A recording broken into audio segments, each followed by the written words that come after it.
Deadpool and Wolverine, finally in the MCU. Get in there. Let's go.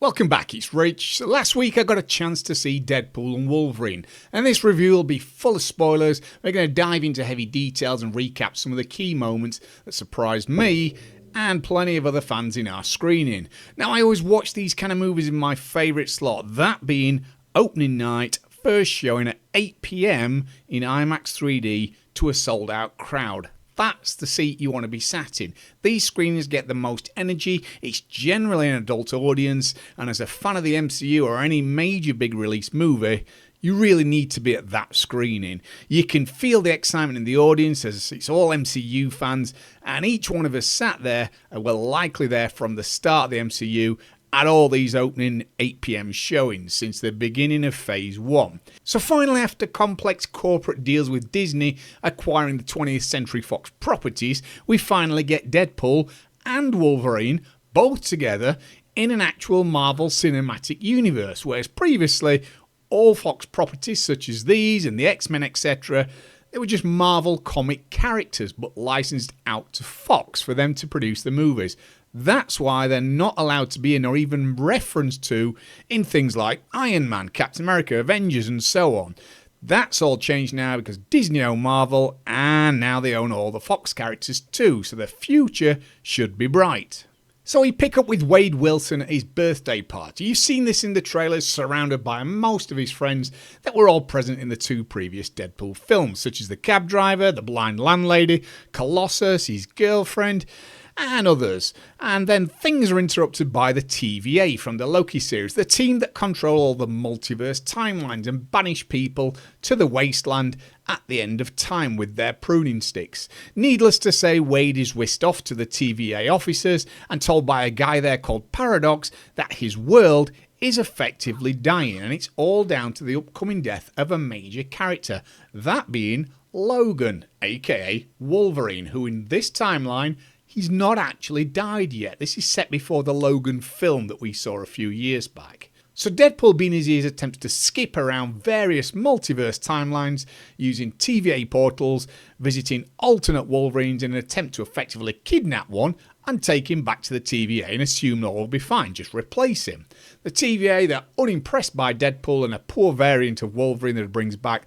They decide to prune the both of them off to the wasteland, and that's where the film really starts to unfold. This is where we meet the film's main villain, and the two of them then work together in order to try and save Wade's world, and make some changes to this alternate Wolverine's past too at the same time, and escape the wasteland void. So was it the course correction that Marvel needed to get back on track, or is it more the recent same, trying so hard to capture that pre-Endgame cinematic magic? Well, yes and no. This is a Deadpool movie, make no mistake, it's a lot of fun. It's Ryan Reynolds through and through, and it moves along briskly, much like the previous two Deadpool films, with endless jokes and sword fighting action that works so perfectly in these movies, which by the way is fantastically choreographed, the fighting. This kind of comedy as well I do like. This is not Thor Love and Thunder. That was a shambles of a film and an insult to a stoic and regal character, butchered by poor writing and stupid jokes that fell flat over and over in a film that they had no place to be in.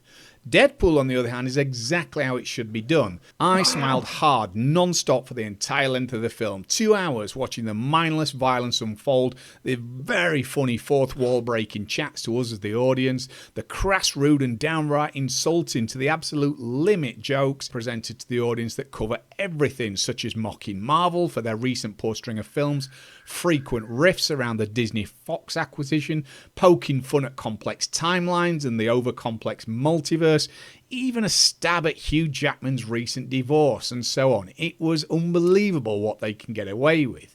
For fans invested in the Marvel Universe and know about the wider Fox properties such as the old Fantastic Fours and X-Men's and those kind of things, you'll find fun in every minute of the lines and jokes on offer in this. It's well aware of the struggles since Endgame, and both Marvel and Disney seem to have no issues letting Ryan Reynolds just blast it to shreds at any opportunity, which, while not only being incredibly fun for us to hear, it also assures us that Disney and Marvel themselves realised this and seemed to be fully aware what the internet's been saying these past few years by allowing the film to constantly poke fun at the kind of the misses and flops we've had recently.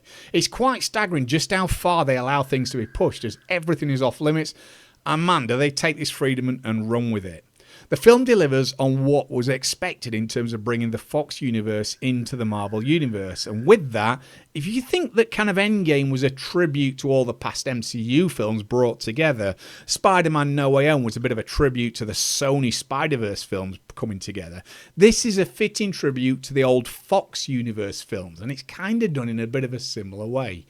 It works perfectly though in a Deadpool film, and it finds a great way to bring things together while honouring what other studios have done before with the Marvel properties outside of the MCU.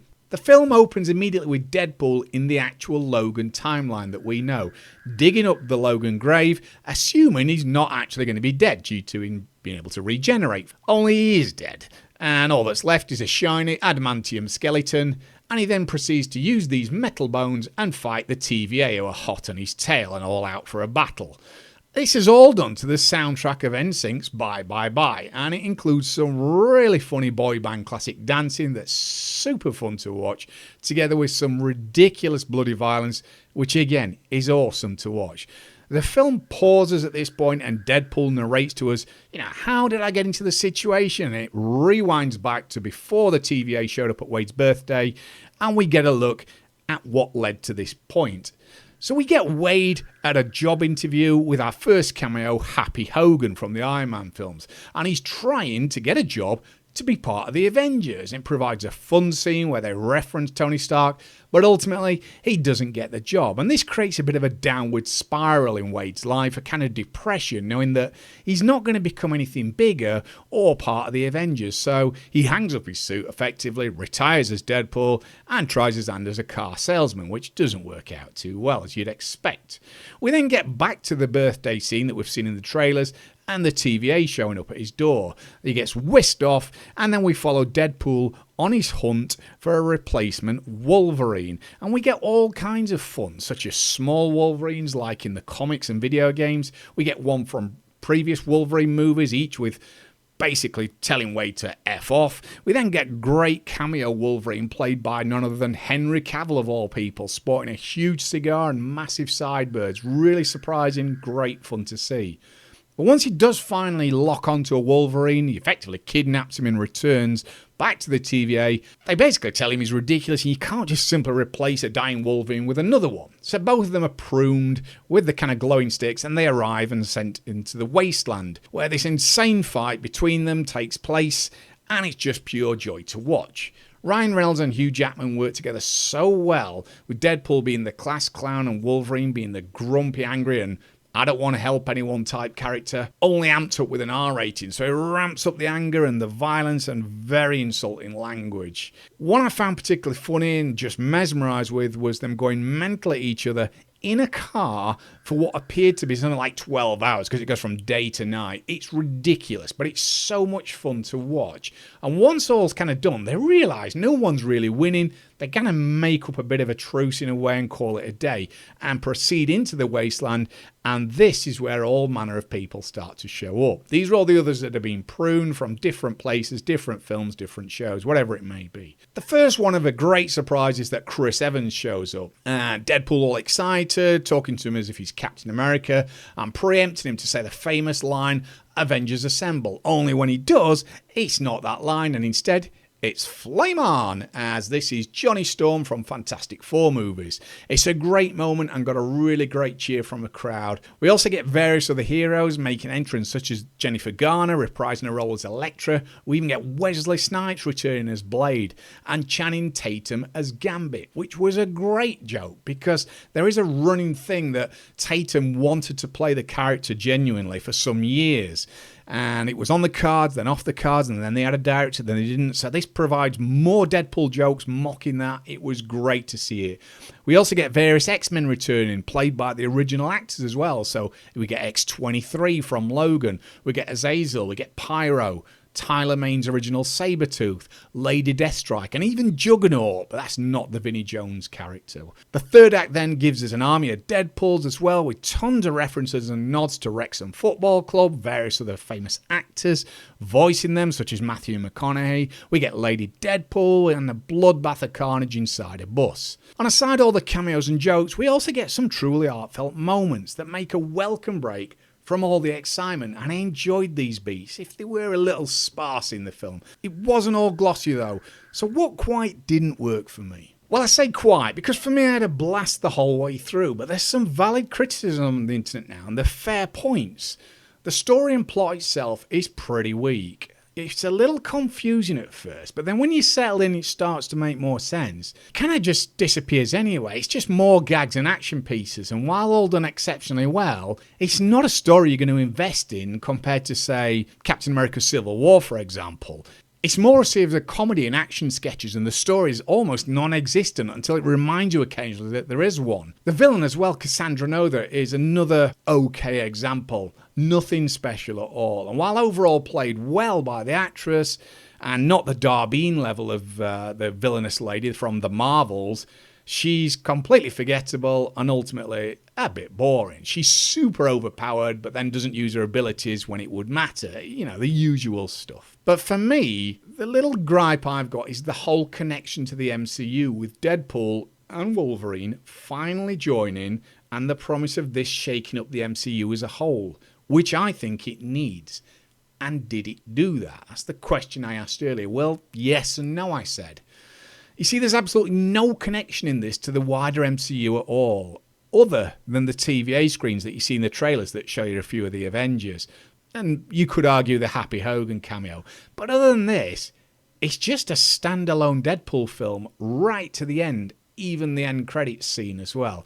And that's a shame, as I really want to see some kind of impact or connection that cements and solidifies this being part of the MCU that we know and love. And as for Marvel's comments and the kind of propaganda around this really shaking up the MCU, well, again, this does nothing to shake up the MCU in the way that I think people like me and the fans were led to believe. But it does get everyone talking about Marvel again. It's a solid, fun film. So in that case, you could say, yes, it reignites the fun of Marvel films with some great characters, action and choreography.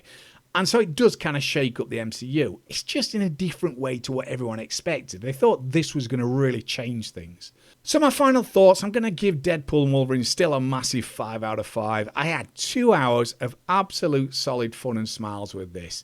And while not shaking up the MCU in the way I think fans wanted it to, it does put Marvel back on the talking block. It's all over the internet at the minute. It is absolute solid fun.